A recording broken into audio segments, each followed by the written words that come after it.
খারিজ হয়ে গেল ৫ অভিযুক্তের জামিনের আবেদন। আগামী ৯ জানুয়ারি পর্যন্ত জেল হাজত বাসেই প্রহর গুনতে হচ্ছে প্রসেনজিৎ সরকার খুনকাণ্ডের অন্যতম ৫ অভিযুক্তকে। আজ ধর্মনগরের জেলা আদালতে নয়া নির্দেশ জারি করে জামিনের আবেদন খারিজ করে দেন।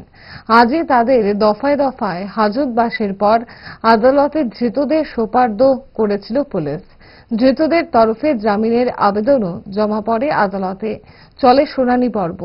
জামিনের কড়া বিরোধিতা করা হয় সরকার পক্ষের তরফে। শুনানি পর্ব শেষে দায়রা জেলা আদালতের দায়রা বিচারক খারিজ করে দেন জামিনের আবেদন। প্রসঙ্গত, ধর্মনগরের ডেলিভারি বয় প্রসেনজিৎ সরকারের চাঞ্চল্যকর খুন কাণ্ডের জেরে ২ দফায় মূল ৫ মাস্টার মাইন্ডকে জালে তুলে ধর্মনগর থানার পুলিশ। ঘটনার তদন্ত চলছে।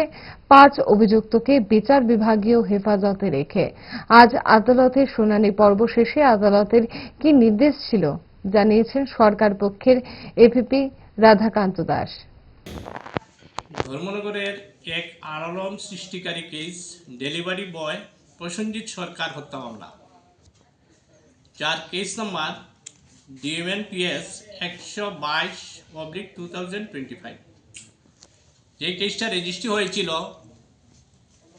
329 সাবসেকশন 4, 115 সাবসেকশন 2, 103 সাবসেকশন 1 এবং 3 সাবসেকশন 5 অফ ভারতীয় ন্যায় সংহিতা 2023। যারা এই অপরাধটি সংগঠিত করেছিল ওনারা হলেন সঙ্গীতা ভট্টাচার্য, সুস্মিতা ভট্টাচার্য, সৌরভ ভট্টাচার্য, মেঘদীপ ভট্টাচার্য এবং পিউ ধর। এই কেসে আজকে বিসির মাধ্যমে ৫ জন ২১ পার্সনকে প্রডিউস করা হয়। তাদের পক্ষে বেল পিটিশন সাবমিট করা হয় আদালতে।